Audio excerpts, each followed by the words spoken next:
आज हम देखेंगे फर्टिलाइजेशन, जिसको निषेचन भी कहा जाता है। तो ह्यूमन में निषेचन किस तरीके से होता है, मतलब निषेचन की बात जहाँ पर आती है तो उसका डेफिनेशन सभी में क्या है, सेम होता है।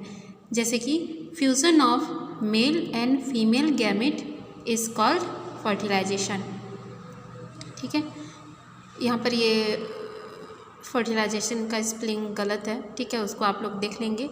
तो इसी तरीके से मेल और फीमेल गैमेट के क्या है, फ्यूज़ होने को ही फर्टिलाइजेशन बोला जाता है।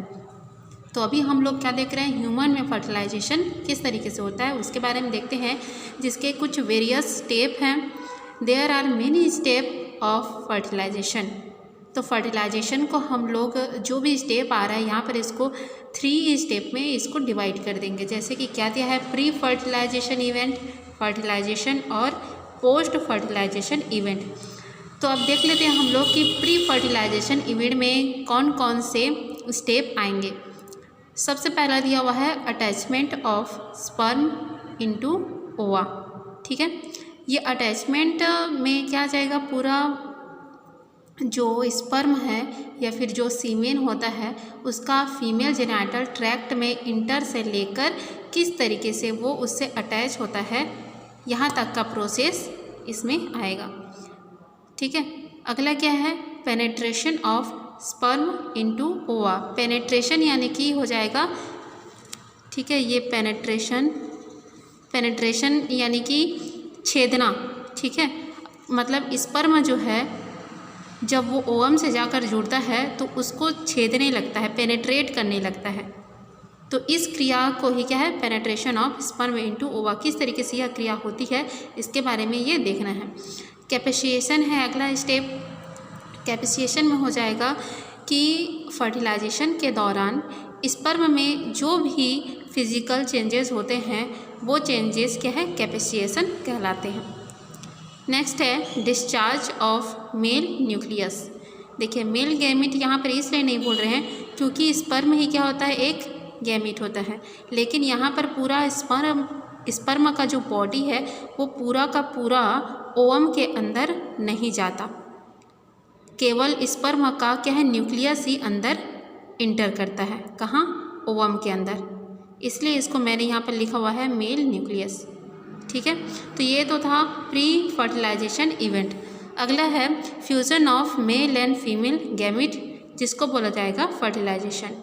अब जहाँ से ये मेल न्यूक्लियस ओवम में इंटर किया था तो अब दोनों के बीच क्या होगा, फ्यूज़न होगा। ठीक, अगला दिया हुआ है इसमें पोस्ट फर्टिलाइजेशन इवेंट, जिसमें आ जाएगा इम्प्लांटेशन, यानी कि यहाँ पर जब ये दोनों फ्यूज़ होंगे तो जायगोट का फॉर्मेशन होगा। जायगोट में आगे डेवलपमेंट के बाद किस तरीके से वो कहाँ, जो यूट्रस होता है, यूट्रस के एंडोमेट्रियम वॉल से किस तरीके से ये अटैच होता है, वही क्रिया क्या कहलाता है, इम्प्लांटेशन होता है। तो किस तरीके से वो इम्प्लांट होता है इसके बारे में देखना है। नेक्स्ट होता है एम्ब्रियोनिक डेवलपमेंट। अब जो एम्ब्रियो बना है, जायगोट से जो एम्ब्रियो बना है उसका एम्ब्रियोनिक डेवलपमेंट किस तरीके से होना है ये बताया जाता है। पार्चुरेशन, यानी कि अब जब उस इन्फेंट का, ठीक है, जो एम्ब्रियो था, एम्ब्रियो से वो धीरे धीरे किस में कन्वर्ट हो जाता है, एक मैच्योर बेबी में कन्वर्ट हो जाता है। तो उस कंडीशन में चाइल्ड बर्थ होता है। ठीक है, लास्ट मंथ में या फिर जो 9 मंथ में, नॉर्मली बोल सकते हो 9 मंथ का जो बेबी रहता है उसका बर्थ होता है। इस क्रिया को बोला जाता है पार्चुरेशन या फिर प्रसव। अगला है जब प्रसव हो जाता है, चाइल्ड का बर्थ हो जाता है तो उसमें क्या प्रोसेस होता है, लैक्टेशन। लैक्टेशन को बोलता है मिल्क फीडिंग, यानी कि उसमें दूध पीने की क्रिया होती है। अगला क्या है, उसका ग्रोथ होता है, जो चाइल्ड रहता है उसका ग्रोथ होता है। तो ये सभी क्या है, पोस्ट फर्टिलाइजेशन इवेंट कहलाते हैं। तो चलिए इसको अब एक एक करके सभी को देख लेते हैं। ये डायग्राम आपका पढ़ा हुआ है, ठीक है, तो चलिए इसके पार्ट्स के बारे में फिर से हम लोग थोड़ा देख लेते हैं। नीचे वाला पार्ट कहलाता है वेजाना, जो कि स्पर्म को रिसीव करता है। ठीक है, रिसीव करने के बाद जो 20 करोड़ या फिर जो 20 से 40 करोड़ के लगभग जो स्पर्म रहते हैं उस सीमेन में ही रहता है ना ये। ठीक है, तो इस कंडीशन में ये देख सकते हैं इसका मार्ग किस तरीके से है, लेकिन ये जो मार्ग है बहुत ही क्या बोलना चाहिए, कठिन होता है स्पर्म के लिए। बहुत ही कड़ी मेहनत करनी पड़ती है इसको ओवम तक पहुंचने के लिए। तो जैसे अभी मैंने कहा कि इनकी संख्या कितनी होती है, 20 से 40 करोड़ की संख्या में, लेकिन 60 से 80 हज़ार ही स्पर्म इस ओवम तक पहुंच पाते हैं। तो बाकी स्पर्म का क्या होता है, ठीक है, चलिए इसको देखते हैं। सबसे पहले हम लोग इनके पार्ट के बारे में देख लेते हैं। देख चुके होंगे आप लोग, ये पार्ट है वेजाइना, ये है ओवरी जो कि इस क्या है लिगामेंट के थ्रू यूट्रस से जुड़ा हुआ है। ये पार्ट है फिम्बरी और मतलब फिम्बरी जो होता है ये इनफंडिबुलम का ही पार्ट होता है। नेक्स्ट है ये स्वेलिंग वाला पार्ट, खुला हुआ भाग एम्प्यूला कहलाता है और उसके आगे पतला जो भाग रहता है उसको बोला जाता है स्टमस। ये भाग है यूट्रस, ये अंदर ये फोल्डिंग वाला भाग क्या है एंडोमेट्रियम है, जहाँ पर जो फर्टिलाइज्ड ओवम है उसका इम्प्लांटेशन होता है। बाकी जो 9 मंथ का डेवलपमेंट होना रहता है वो यहीं पर होता है, ठीक है। देखिए यहाँ पर एक चीज़ है कि जो फर्टिलाइजेशन है, ठीक है, फर्टिलाइजेशन कहाँ होता है, ये स्टमस वाला भाग है, ये एम्प्यूला है। तो मैंने बीच में बनाया हुआ है दोनों के, स्टमस वाले पार्ट और एम्प्यूला वाले पार्ट के बीच में इस ओवम को बनाया हुआ है। तो ये क्या है, इसको बोल सकते हो एम्प्यूलरी स्टमिक का पार्ट बोल सकते हो, यानी कि दोनों के बीच में, ठीक है, स्टमस और एम्प्यूला के बीच में फर्टिलाइजेशन की क्रिया होती है। इसके पहले वीडियो में मैंने एम्प्यूला ही खाली बोल दिया था, लेकिन ऐसा नहीं है, दोनों के बीच वाले भाग में फर्टिलाइजेशन की क्रिया होती है। और एक बहुत ही इम्पॉर्टेंट है कि बुक में हमेशा ये दिया रहता है कि जो ओवरी है, ओवरी से ग्रेफियन फॉलिकल के थ्रू क्या है ओवम बाहर रिलीज़ होता है, लेकिन वो क्या रहता है ओवम नहीं होता है, ठीक है, ओवम नहीं होता है, वो क्या होता है सेकेंडरी oocyte। अब सेकेंडरी oocyte किसे कहते हैं ये जानने के लिए आप oogenesis में आ जाइए, ठीक है। oogenesis आपने पढ़ा होगा, oogenesis में इस तरीके से ये क्रिया हो रही है, ठीक है, माइटोसिस डिवीजन के द्वारा ये ओगोनिया का निर्माण हुआ है। अभी जो एक ओगोनिया क्या अपने साइज में वृद्धि कर लेता है और क्या बनाता है प्राइमरी oocyte बनाता है, ठीक है, प्राइमरी oocyte बनाया। अब इसी प्राइमरी oocyte में क्या होता है फर्स्ट मियोसिस डिवीज़न, ठीक है, फर्स्ट मियोसिस डिवीज़न के द्वारा ये बनाता है सेकेंडरी oocyte और एक पोलर न्यूक्लियाई, ठीक है। तो देखिए यहाँ पर सेकेंडरी oocyte कौन है, ये मियोसिस फर्स्ट से बना है, मियोसिस फर्स्ट से क्या बना है सेकेंडरी oocyte। इस सेकेंडरी oocyte में अभी मियोसिस सेकेंड नहीं हुआ है, इसलिए ये क्या है इमेच्योर ओवम है, ये मेच्योर ओवम नहीं है। यहाँ से जो रिलीज़ हुआ है वो क्या है सेकेंडरी oocyte यही, ठीक है। तो जब ये बाहर आता है तो धीरे धीरे इसका क्या है डेवलपमेंट होता है और इसके अंदर क्या होगा मियोसिस सेकेंड डिवीज़न होता है, तब तक ये क्या है मेच्योर। जब ये यहाँ तक पहुँचता है फैलोपियन ट्यूब में, तो यहाँ पर ये पूरी तरीके से मेच्योर हो जाता है, जिसमें मियोसिस सेकेंड हो चुका रहता है, ठीक है। तो इस तरीके से ये है। अब चलिए इसके विभिन्न जो स्टेप हैं उनके बारे में देख लेते हैं, ठीक है। स्टेप था attachment of sperm into ovum या फिर ओवा, ठीक है। तो थोड़ा सा इसका रे डायग्राम आप लोग देख लीजिए कि स्पर्म या फिर इसको आप लोग लिख सकते हो सीमेन, ठीक है। सीमेन जो है वो इंटर करता है फर्स्ट में वेजाइना में, वेजाइना के बाद ये कहाँ जाता है सर्विक्स में, सर्विक्स के बाद यूट्रस में, ठीक है। आप लोग डायग्राम को याद रखिए, वेजाइना से सर्विक्स में गया और सर्विक्स से कहाँ गया फैलोपियन ट्यूब में, फैलोपियन ट्यूब के किस पार्ट में एम्प्यूलरी स्टमिक पार्ट में, ठीक है। तो यहीं पर जो ओवम है वो वेट करते रहता है, कितने दिन रुकेगा वो 2 दिन रुकेगा, ठीक है, क्योंकि जो ओवम का लाइफ स्पैन होता है वो 2 दिन का होता है, 2 दिन तक ही वो जिंदा रहेगा, उसके बाद स्पर्म आए ना आए कोई फ़र्क नहीं पड़ता, क्योंकि 2 दिन के बाद उसका डेथ हो जाएगा, ठीक है। तो देखिए यहाँ पर मैंने ये लिख भी दिया है कि 20 करोड़ में क्या है केवल 60 से 80 हज़ार स्पर्म में ही फैलोपियन ट्यूब तक पहुँच पाते हैं। अब देखिए यहाँ पर कि वो जो स्पर्म रहते हैं वो ओवम तक पहुँचते कैसे हैं, क्या उनकी आँखें होती हैं, नहीं, तो मतलब क्या बोलना चाहिए वो कैसे एक दूसरे के पास पहुँचते हैं, वो किधर भी तो जा सकते हैं, कहीं भी जा सकते हैं, लेकिन जो स्पर्म रहता है वो ओवम के पास ही क्यों जाता है।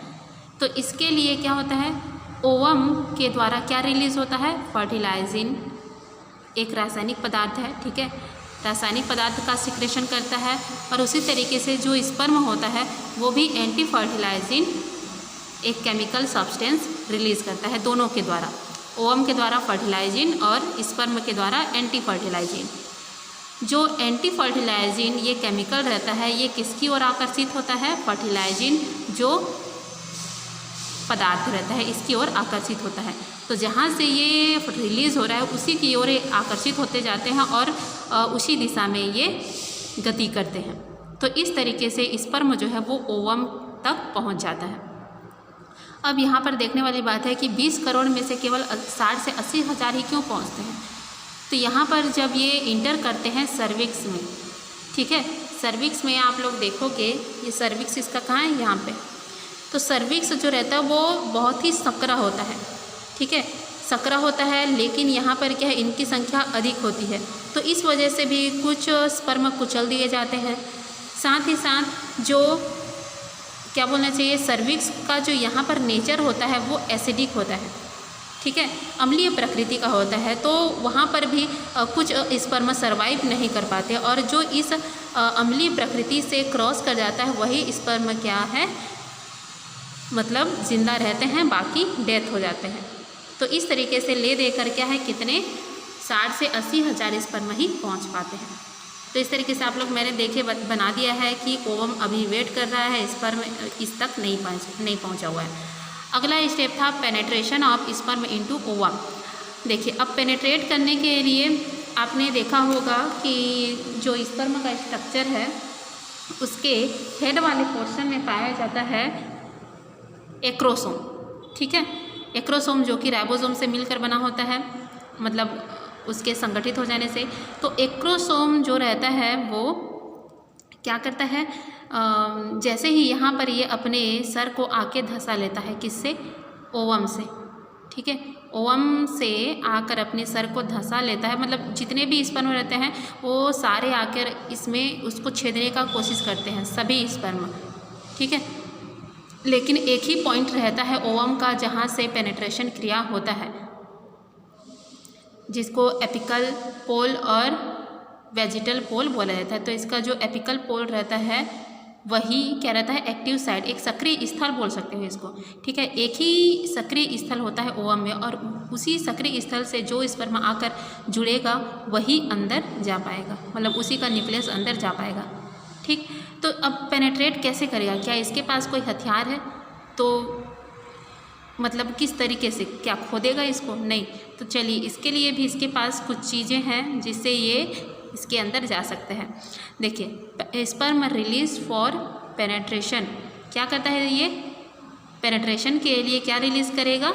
स्पर्मलाइसिन, ठीक है, एक एंजाइम है, स्पर्मलाइसिन एक एंजाइम रिलीज़ होता है जो कि उसके हेड पोर्शन से, पहले तो उसका एक्रोसोम हेड वाला पोर्शन गल जाएगा, ठीक है, अब गल जाता है तो एक्रोसोम के द्वारा स्पर्मलाइसिन जो एंजाइम है वो रिलीज़ होता है। रिलीज़ होने के बाद क्या है, जो ओवम का जोना पेलुसिडा और जोना रेडिएटा स्तर होता है वो गलने लगता है, किसके कारण? स्पर्मलाइसिन के द्वारा, ठीक है, यानी कि यहाँ पर दो स्तर हैं, देख सकते हो, बाहरी स्तर और आंतरिक है। तो दोनों स्तर में क्या है, एक को जोना पेलुसिडा और जोना रेडिएटा बोला जाता है, दोनों स्तर अब क्या गलने लगते हैं। गलने के लिए जैसे जैसे वो गलते जाता है तो स्पर्म का जो हेड है वो और अंदर घुसते जाता है, ठीक है। तो ये हो गया पेनेट्रेशन ऑफ स्पर्म इनटू ओवा। अब है अगला कैपिसिएशन में सेम चीज़ है इसमें कि मैंने जैसे पहले बताया हुआ था, फर्टिलाइजेशन के दौरान स्पर्म में होने वाले चेंजेस को कैपिसिएशन कहते हैं, ठीक है, यानी कि जो भी परिवर्तन होंगे, जो भी बदलाव होंगे वो सारे प्रक्रिया क्या कहलाएगा? कैपिसिएशन। देखिए, अगला है डिस्चार्ज ऑफ मेल न्यूक्लियस। अब आपने देख लिया कि किस तरीके से वो पेनेट्रेट कर रहा है, क्या किस तरीके से एंजाइम का सिक्रेशन कर रहा है, तो उस तरीके से अब ये डिस्चार्ज, मतलब इसका जो स्पर्म का, ठीक है, मान लीजिए अब इस स्पर्म ने इसको पेनेट्रेट कर लिया है तो अपने न्यूक्लियस को क्या है, रिलीज़ करेगा।